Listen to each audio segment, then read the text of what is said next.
Alright, if you're wondering why this videos come out later than normal,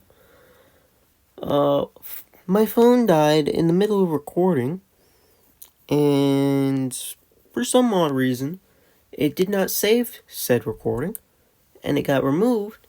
So not only did I have to wait for my phone to charge enough so I can record, I also had to, or I also did not have any recording to use, so therefore I had to wait a bit. But we're here now.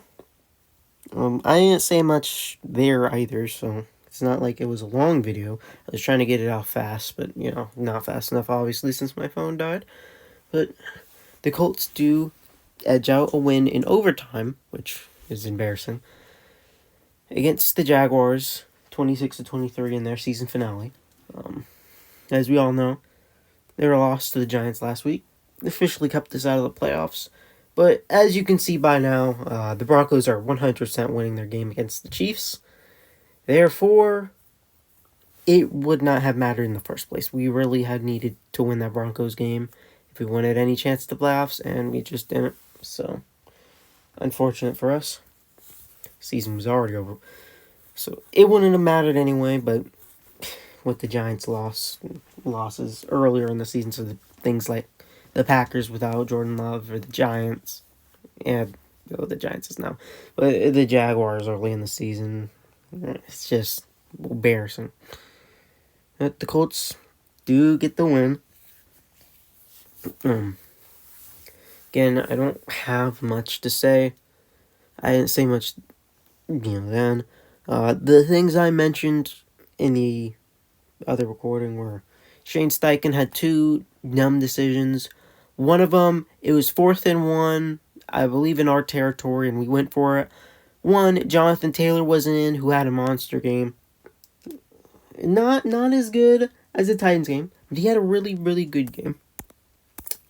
Joe Flacco did all right. He was 23 for 40 for 264 yards and a touchdown. But Jonathan Taylor, 177 yards and a touchdown. He had a really nice game. And once again, for some reason, Shane Steichen takes him out on another 4th and 1.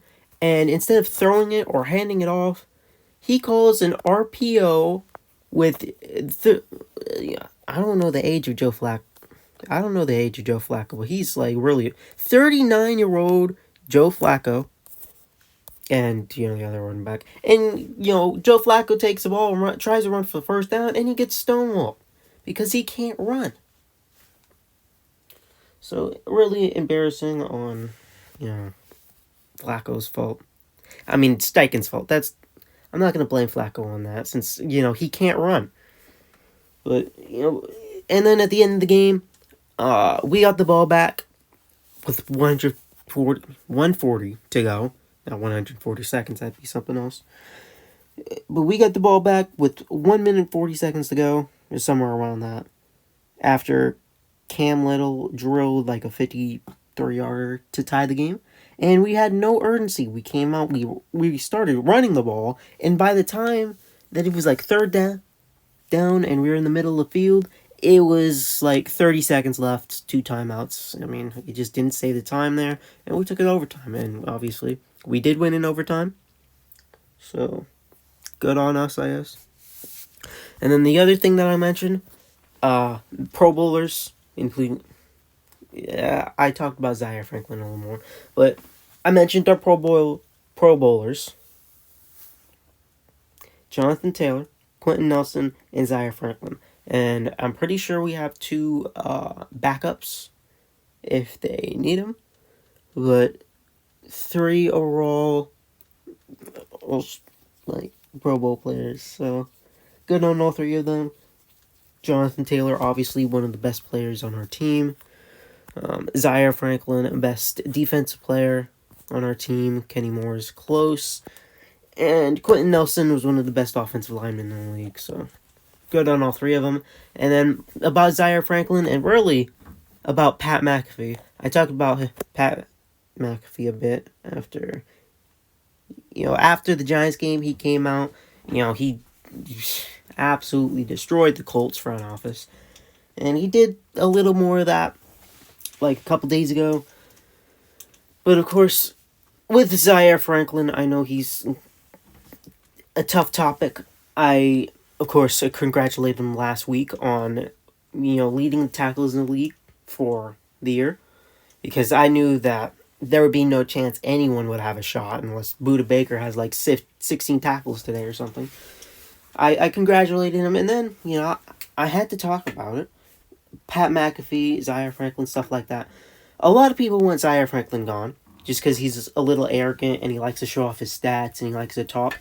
And honestly, I understand that for Zaire Franklin because he's one of the only players on the team that can actually play. Even if he's missing tackles, he's still leading total tackles in the league. And I know that's not one of the biggest or best stats in the world, but still. And of course, Pat McAfee, not necessarily towards Zaire alone, but to the Colts organization as a whole, kind of talked down on him, kind of talked about the culture and stuff. You've probably seen all of it if you're a Colts fan, but I do agree with him a lot on the culture part. I mean, Shane Steichen even came out and said some of the guys came in late, which obviously you cannot have, and is embarrassing. But again, Pat McAfee once again talks down on Anthony Richardson. He literally said in that statement that if anyone else was the backup, that he would still want them to start over Richardson, which doesn't make any sense. I don't like how he keeps dogging on Anthony Richardson when he's just a young player who hasn't had enough snaps yet. I really don't like that. And then he came out a few days ago talking about players he didn't talk about Josh Downs. He didn't talk about Jonathan Taylor, and he didn't talk about Zaire Franklin as people he would keep. Obviously, he didn't talk about Anthony Richardson either because he hates the guy for some reason. But it's like, I don't understand him on that. Why he doesn't want us to keep the best players on our team for no reason, and I don't understand it. I really don't. But other than that, that's all I really mentioned in the past video that you never got to see. I also went through the stats. I'll go through the stats here. I already mentioned Flacco and Taylor. Dowds led receiving. He broke the most receptions by a player or a wide receiver in the first 2 years, at least in Colts history. He passed up people like Marvin Harrison and T.Y. Hilton, so good on him. He had 10 catches for 94 yards. Pittman caught 6 catches for 72 yards. Pierce, he's leading the league in yards per play, or yards per catch at least. 2 catches, 57 yards, 1 touchdown catch for 40, and another one for 17 in clutch time. Ogletree caught 1 for 21, Granson caught 1 for 7, Sermon caught 1 for 5, Goodson caught 1 for 5, Taylor caught 1 for 3, and Mo Cox and Adonai Mitchell did not catch a ball. For our defense, EJ Speed was leading in tackles. Blackman got the interception on Mac Jones. Zaire Franklin, not the biggest tackle day, but I had the game-sealing sack at the end of the game to make it like a 4th and 22, and obviously the Jaguars weren't getting that. That Pay also got another sack with 2 total sacks in the day. No kick returns. Gold had 3 punt returns for 12 yards. Matt Gay, once again, this dude cannot kick past 50 to save his life. He's 4 for 5. The 49-yarder he makes, but the 51-yarder he misses. I just don't get it. He can't kick 50-yard plus field goals. But, other than that, pretty good day. 4 for 5, along with 49, and 14 total points. And punting, Rigoberto Sanchez, 4 punts, 200 yards. He's inside the 23 times. For the Jaguars, Mac Jones, 20 for 32, 225 yards, a touchdown and an interception. Not the best running day for them. Tank Bigsby led with 39 yards and a touchdown. Etienne had 31, Johnson had 26, and Jones had 17. For their receiving, their rookie, Brian Thomas Jr., 7 catches, 103 yards, and no touchdowns. A sole passing touchdown of the day came from Washington, 2 for 15, and a touchdown catch. Strange caught 4 for 60, Etienne caught 3 for 29, Reynolds caught 1 for 11, Farrell caught 1 for 4, Bixby caught 1 for 3, and Johnson caught 1 for no yards. Their leading tackler on the day was Savage Jr. with 7 tackles and an assist. Lloyd had a sack, along with Jones, for 2 total sacks. Oh, wait, no, I think they got 3. Did they not get 3? I thought they got 3. Jones, Walker, and Lloyd, yeah. I think I missed Walker or something. Yeah, they got 3 sacks on the day. So, no kick returns. 2 punt returns for 15 yards for them. Their kicker can make kicks past 50. He was a perfect 3 for 3 for 11 points. And Cook punted 4 times, and also for 200 yards. But Rigoberto Sanchez had 1 more inside 20, so he's the better punter, obviously. We led on every stat. Total yards, passing yards, rushing, and yards per play. 429 to 319, 252 to 206, 177 to 113, and 5.6 to 4.7. We had 5 more first downs, 24 to 19. Barely worse third down efficiency with 1 extra miss. Both of us went for a 4th down and did not get it. Well, we had 9 more plays than them, 77 to 68. We allowed 3 sacks, they allowed 2. We both punted 4 times. They had 4 penalties, we had 3. Penalties favored us, basically, off of a big pass interference call. No fumbles, but they threw an interception, and a pretty even time of possession, even though we had 5 extra minutes because of the overtime. But anyway, that's it for the Colts season. They've been eliminated for the playoffs. It's disappointing, but you gotta win your games against the Giants and the Broncos, and honestly against the Texans too. And with the Packers, with Jaguars early on this season, you just can't lose those games. But obviously, it's over for anyone else. Again, it wouldn't have mattered even if we won. Broncos are up 24 to nothing on the Chiefs right now, so disappointing for the Bengals and for the Dolphins, who I believe are losing right now.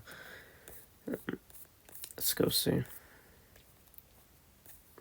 Yeah, they're losing to the Jets. So, unfortunately, the Bengals will not make it into the playoffs because the Chiefs wouldn't to start their backups. But other than that, I'm done here. There's nothing else for me to say. Unfortunate that the Colts season had to end like this. We really should have had like 11, 12 wins. But, it's just ups and downs and embarrassing all around. Led us to 8 and 9. And it's another playoff miss. Another non-one division. It's just disappointing. I'll see you guys next year for the Colts videos. You know that. Obviously, I'm going to make every video on every postseason game. I did that last year. I'll do it again this year. Draft stuff, free agency stuff. UFL, when that comes back. Problem with the UFL is ABC app is down, so I can't watch ABC games anymore. I don't know why they did that, so that might mess up them. Some the Battlehawks games, that. But UFL games, playoff games for other leagues. But yeah, that's really all I have to say here.